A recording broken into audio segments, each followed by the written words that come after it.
Praise the Lord, hallelujah, thank you Jesus. वो जो मेरी और आपकी खुशी, शादमानी, बरकत, पाकीज़गी है, मेरी और आपकी ज़िंदगियों को रोशन करने वाला दुनिया का नूर है, उसके कदूस जलाली बाबरकत नाम में आज इस वक्त मैं आपकी खिदमत में सलाम पेश करता हूँ।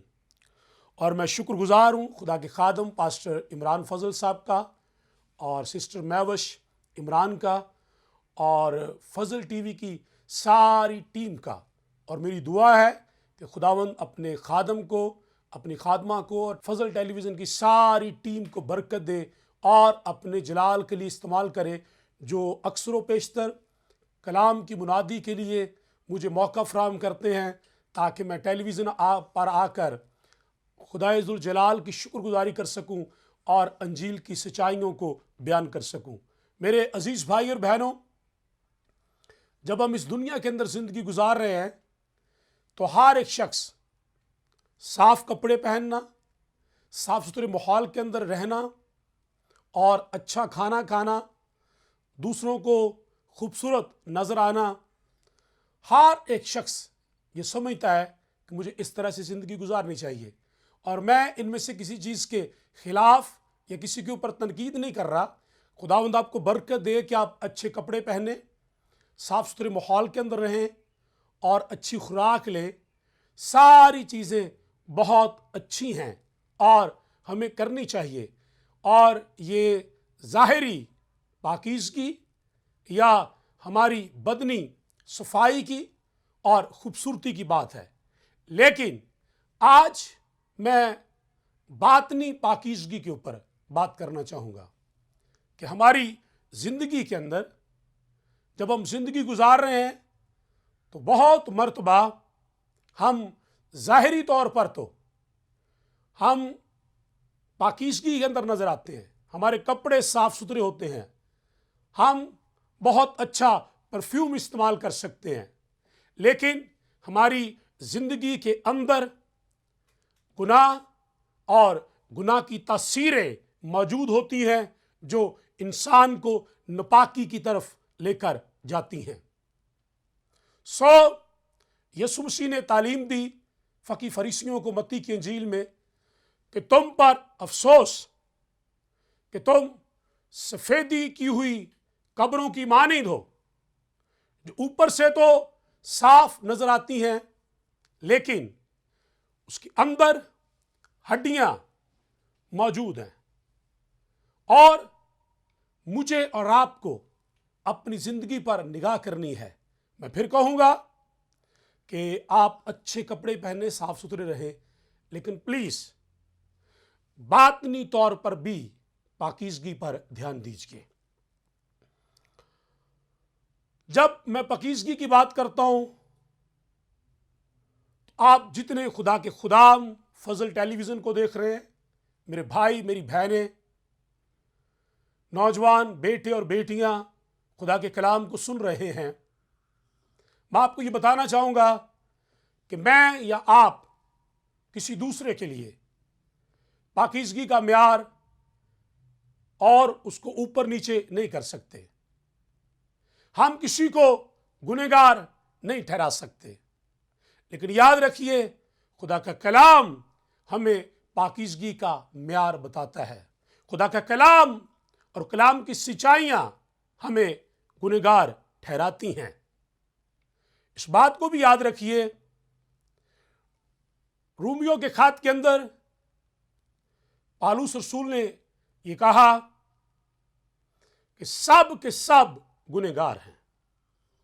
और फिर बाइबल मुकद्दस इस बात की तालीम देती है कि सब ने गुनाह किया और सब खुदा के जलाल से महरूम हैं।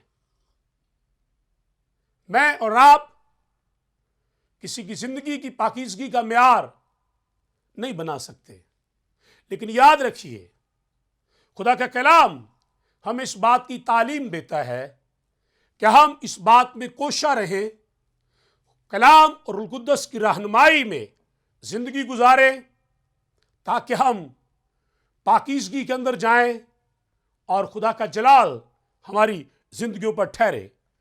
इससे पहले कि हम आगे बढ़े, आइए कलाम मुकद्दस में से एक हवाला हम पढ़ेंगे। नए अहदनामा में इब्रानियों के नाम मुकद्दस पौलुस रसूल का खत, उसका 12वां बाब और उसकी 14वीं और 15वीं इन आयात को कलाम मुकद्दस में से अपनी रहनुमाई, बरकत और सच्चाई को जानने के लिए इसको सुनिए। और कलाम के अंदर लिखा है, सब के साथ मेल मिलाप रखने और उस पाकीज़गी के तालिब रहो जिसके बगैर कोई खुदावंद को ना देखेगा। गौर से देखते रहो कि कोई शख्स खुदा के फजल से महरूम ना रह जाए। ऐसा ना हो कि कोई कड़वी जड़ फूट कर तुम्हें दुख दे और उसके सबब से अक्सर लोग नापाक हो जाएं। कलाम मुकद्दस का पढ़ा जाना हम सबों के लिए बाइस बरकत हो। और जितने लोग इस वक्त फजल टेलीविजन को देख रहे हैं, सब मिलकर कहें आमीन। मेरे अजीज भाई और बहनों, खुदा के कलाम के अंदर इस बात की तालीम दी गई है कि सब के साथ मेल मिलाप रखो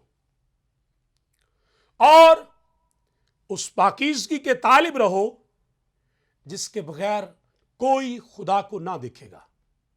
और इस बात पर भी गौर करो कि कोई कड़वी जड़ तुम में फूट ना निकले जो दूसरों को दुख दे और अक्सर लोग उससे नापाक हो जाएं। मुझे ये कहना पड़ेगा अफसोस के साथ भी और हैरानगी के साथ भी, आज कई मर्तबा हमारे खानदानों में, मियाँ बीवी में, चर्चिस के अंदर, मिनिस्ट्रीज में कड़वी जड़ें फूट निकलती हैं। जब फैमिली के अंदर कोई कड़वी जड़ फूट निकलती है तो वो मियाँ बीवी के रिश्ते को नापाक कर देती है, डिसयूनिटी पैदा कर देती है।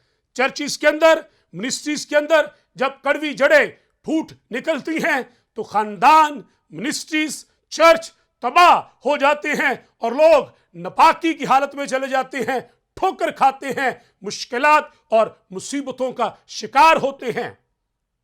लेकिन खुदा का कलाम कहता है, उस पाकीज़गी के तालिब रहो जिसके बगैर कोई खुदा को नहीं देख सकता।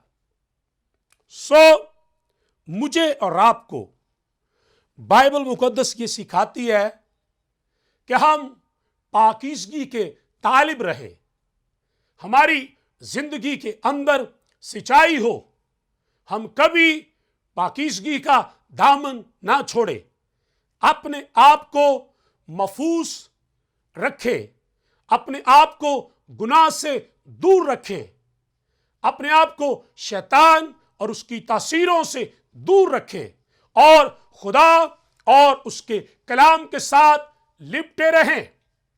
याद रखिए, बाइबल मुकद्दस पाकीज़गी का म्यार क्या देती है। अगर आप पहला पतरस उसका पहला बाब और उसकी 14वीं और 15वीं इन दो आयात को पढ़ें तो लिखा है, पाक बनो जैसा तुम्हारा बनाने वाला पाक है। कितनी खूबसूरत तालीम है। पाक बनो जैसा तुम्हारा बनाने वाला पाक है। खुदा की जिंदगी के अंदर गुनाह नहीं है और बाइबल मेरे और आपके रूहानी कद के म्यार को बढ़ाती है कि हम वैसे बने, वैसे हमारी कोशिश हो, हम मजबूत बने, एक मुसम्मम इरादा के साथ इस बात पर पक्के हो जाएं कि हमने पाकीज़गी के अंदर जिंदगी गुजारनी है, क्योंकि हमारा खुदा पाक है। मत्ती की इंजील के अंदर लिखा है 5वें बाब की 7वीं आयत में, मुबारक हैं वो लोग, मुबारक हैं वो जो पाक दिल हैं, वो खुदा को देखेंगे। ना हम इस जमीन पर बड़े बड़े कामों के सबब से, मौजज़ात, शिफा और निजात के काम के सबब से खुदा को देखते हैं, या ख्वाब रोया में खुदा की कुदरत को देख सकते हैं, बल्कि ईमान रखिए कि जो लोग पाक दिल हैं। वक्त आने वाला है बहुत जल्द जब मेरा और आपका यीशु मसीह बादलों पर आएगा। हम हवा में उड़ेंगे, बादलों के साथ अपने मुनज्जी खुदावंद यीशु मसीह का इस्तकबाल करेंगे और वही लोग उसको देखेंगे जिनके दिल पाक होंगे। बाइबल का म्यार पाकीज़गी के हवाले से बहुत सख्त है, मेरे और आपके लिए बड़ा मुश्किल भी है, लेकिन प्लीज आओ पाकीज़गी के अंदर रहें, कोशा रहें कि मैंने पाकीज़गी में जिंदगी गुजारनी है। मैं इसलिए म्यार सख्त कह रहा था और हमारे लिए मुश्किल कह रहा था। मत्ती की इंजील के अंदर लिखा है कि अगर किसी आदमी ने किसी औरत को बुरी नजर से, बुरी निगाह से भी देख लिया, उसने बातनी तौर पर अपने अंदर उसके साथ ज़िना कर लिया, वो गुनाह की हालत में चला गया, नापाकी की हालत में चला गया। सो मुझे और आपको पाकीज़गी के अंदर रहने के लिए अपनी आंखों पर भी कंट्रोल करना है, इनको रूह कुद्दस के ताबे करना है, कलाम के ताबे करना है। मेरी आंखें, मेरा हाथ, मेरी सोच, मेरे ख्यालात, मेरे दिल के से अंदर से निकलने वाली बातें मुझे नापाकी के अंदर ना ले जाएं। खुदावंद का बंदा दाऊद कहता है, मैंने तेरे कलाम को अपने दिल में रख लिया है ताकि मैं तेरे खिलाफ गुनाह ना करूं। जब खुदा का कलाम हमारी जिंदगी के अंदर होता है, हमारे दिल में होता है, हम नापाकी से, गुनाह से, शहवत परस्ती से, बुरे ख्यालात से, बदकारी से, ज़नाकारी से, शराब नोशी से हम पाक रहते हैं, हम उनसे दूर रहते हैं और हमारी जिंदगियों पर खुदा का जलाल जो है वो आता है। मेरे अजीज भाई और बहनों, सवाल पैदा होता है कि क्या नापाक आदमी मज़बा पर खड़ा हो सकता है? बहुत सारे लोग हैं जो गुनाह उनकी लाइफ के अंदर मौजूद होता है, लेकिन वो फिर भी मज़बा पर आकर खड़े होना पसंद करते हैं।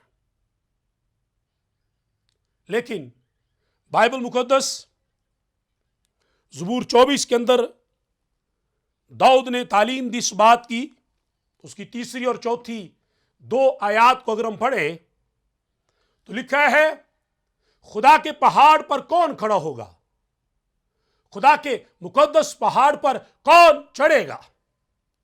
वो ही जिसके हाथ साफ और जिसका दिल पाक है, वो खुदा के मज़बा पर खड़ा होगा। लेकिन आज अफसोस के साथ ये कहना पड़ता है कि बाज़ लोगों की जिंदगी में गुनाह है, वो शराब पीते हैं, सिगरेट नोशी करते हैं, उन्होंने 2-2 3-3 शादियां की हुई हैं, लेकिन वो कलाम की मुनादी करना, बाकी लोगों को हीच समझना और अपने आप को बड़ा समझना, उनका बहुत बड़े बड़े दावे होते हैं।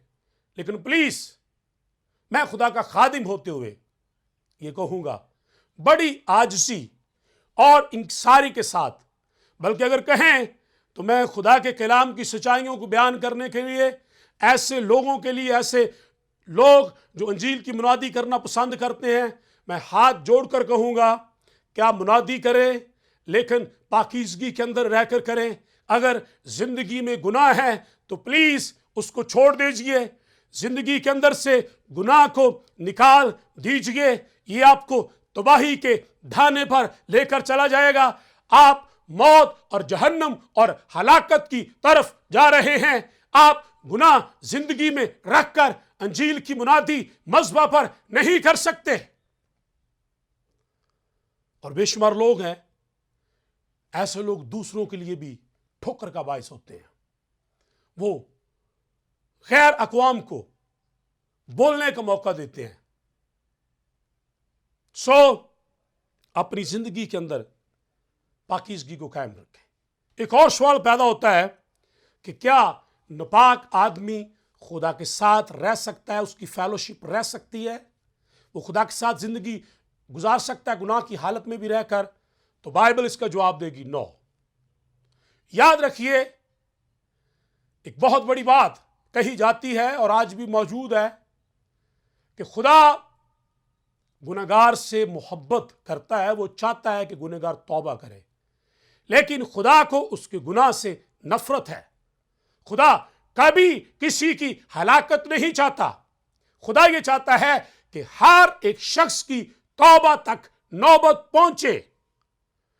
तो जो लोग खुदा के साथ रहना चाहते हैं उनके लिए जरूरी है कि वो तौबा करें, अपने गुनाह को छोड़े, वरना वो खुदा के साथ नहीं रह सकते। वो कहें कि मैं बाइबल मेरे पास है, मैं चर्च में भी जाता हूँ, मेरे घर मैंने तस्वीरें बड़ी खूबसूरत लगा रखी हैं यीशु मसीह की, मेरे घर के अंदर कलाम मुकद्दस की आयात लिखी हुई हैं, ये सारी बातें दुरुस्त हो सकती हैं, लेकिन प्लीज़ आपकी ज़िंदगी के अंदर खुदा का कलाम नहीं है, आप खुदा के साथ नहीं रह सकते। यशाया 59 चैप्टर के अंदर उसकी पहली 2-3 आयात पढ़े तो लिखा है कि देखो, खुदा का हाथ छोटा नहीं कि आपको बचा नहीं सकता, ना उसका कान भारी है कि वो सुन नहीं सकता। अगर तुम्हारे और खुदा के दरमियान जुदाई है तो वो तुम्हारी बदकिरदारी की वजह से है, तुम्हारे गुनाह की वजह से है। जब गुनाह जिंदगी में आता है तो फिर खुदा इंसान के साथ नहीं रहता। वो हमें एक ज़बूर गाते हैं, मैं सबर दे नाल आस रख के यहोवा दी करदा सा इंतजारी। उसके अंदर एक अंतरा है आखिरी, मुबारक ओसे दा हाल जानो, यहोवा उत्ते भरोसा जिसदा, घुमंडियां कोल ओ ना जांदा, ना झूठिया नाल रखदा यारी। सो याद रखिए, जब गुनाह जिंदगी में आएगा खुदा के साथ फेलोशिप टूट जाएगी, चाहे वो पास्टर हो, बिशप हो, एल्डर हो, डीकन हो, कोई भी शख्स हो, ईमानदार है, बुजुर्ग है, जवान है, कोई भी है। और कलाम मुकद्दस हमें इसकी तालीम देता है, खुदा हर रोज आदम और हवा से मिलने के लिए आता था, लेकिन जिस दिन गुनाह आया खुदा ने उनको बागी अदन से निकाल दिया, नहीं रहा खुदा उनके साथ। शमसून की जिंदगी के अंदर बरकत, हजूरी, खुदा का जलाल, एक बड़ी पावर थी, लेकिन जिस दिन उसने गुनाह किया, नाफरमानी की, खुदा की ताकत जाती रही और वो जलीलो ख्वार भी हुआ। उसकी आंखों को निकाल दिया गया, चक्की पीसता रहा और उसके बाद बेड़ियों से जकड़ा रहा और आखिरकार उसने खुदकुशी कर ली, मर गया और बहुत सारे लोगों को उसने अपने साथ इसी तरह मौत की घाट में उतार दिया। अगर आप खुदा की फेलोशिप में, खुदा के जलाल में रहना चाहते हैं तो प्लीज अपनी जिंदगी में पाकीज़गी को पैदा कीजिए। एक और सवाल पैदा होता है, क्या हम नापाकी की हालत में कलाम की मुनादी करें? जैसे मैंने कहा कि मज़हब पर खड़े, अब एक और मेरे दिल के अंदर बात है कलाम की सच्चाई की, कि क्या हम खुदा के कवानीन को, खुदा के कलाम को, उसके ला को, शरीयत को, अंजील को हम गुनाह की हालत में भी बयान कर सकते हैं? तो बाइबल कहेगी नो। मैंने कई मरतबा देखा कि मेमोरियल सर्विस हो या कोई फादगी हो, लोगों ने सिगरेट लगाई होती है, वो सिगरेट बंद नहीं करते हैं, तो वो पादरियों के साथ कलाम की बातें, और फिर पास्टरों को वो कोशिश करते हैं कि वो प्रेशर के अंदर लाए, मुख्तलिफ सवालात, उनके जवाबात। 50वां ज़बूर इसके बारे में क्या कहता है? 16वीं से अगर आप 22वीं आयत पढ़े तो ये बहुत कलाम की तालीम सख्त है। 16वीं आयत में लिखा है, लेकिन खुदा शरीर से कहता है, तुझे मेरे आयन बयान करने से क्या वास्ता, और तू मेरे आहद को अपनी जुबान पर क्यों लाता है, जबकि तुझे तरबियत से अदावत है और मेरी बातों को पीठ के पीछे फेंक देता है। तू चोर को देखकर उससे मिलेगा और जानियों का शरीक है। तेरे मुंह से बदी निकलती है और तेरी जुबान फरेब घड़ती है। तू बैठा बैठा अपने भाई की गीबत करता है और अपनी ही मां के बेटे पर तोहमत लगाता है। तूने ये काम किए और मैं खामोश रहा।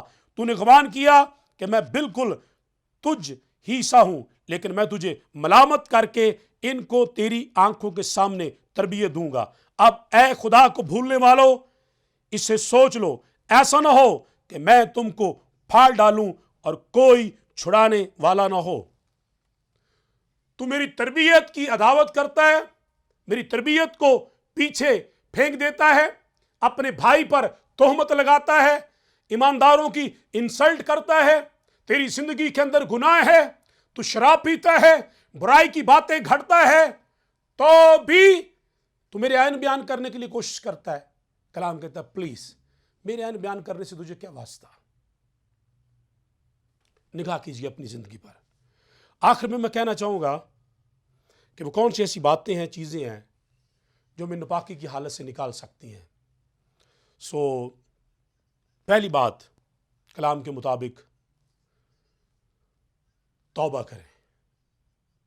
नंबर 2, पानी का बपतिस्मा लें। जब ये 2 काम आप करेंगे तो उसके बाद खुदा का कलाम आपको पाक करेगा।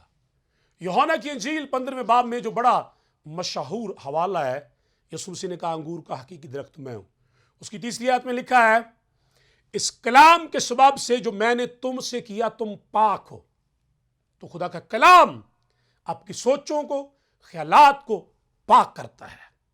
उसके बाद यीशु मसीह का लहू, लिखा है कलाम के अंदर, उसके बेटे यीशु मसीह का लहू हमें सारी नाराजगी से पाक करता है।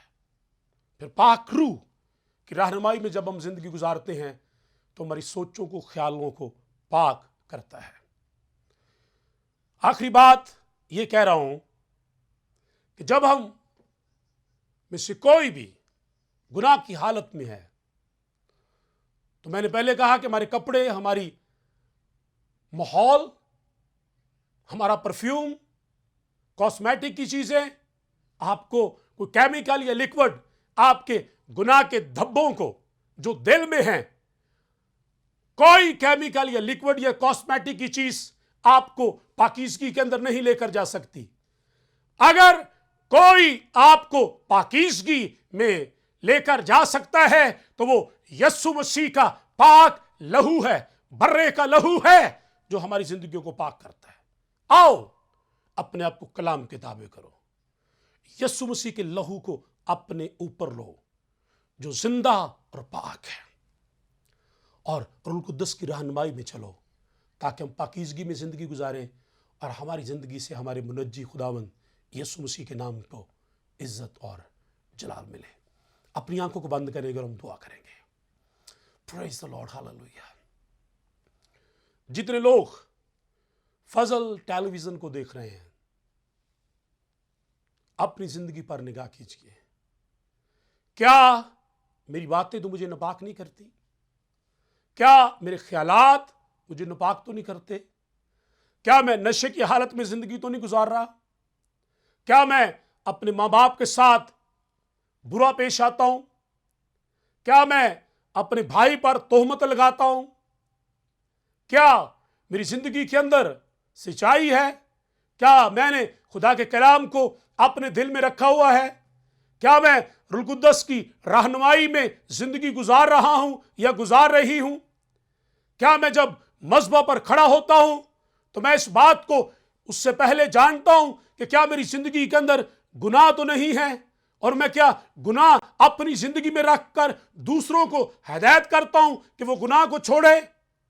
प्लीज पहले आप पाकीज़गी के अंदर हैं, आप गुनाह को छोड़िए और फिर भरपूर अंजील की मुनादी कीजिए। आपकी बातें और फजल होंगी, असर रखेंगी, दूसरों के दिलों को तोड़ेंगी, गुनाह जिंदगियों में से जाएगा और लोग आपके वसीला से निजात और बरकत पाएंगे।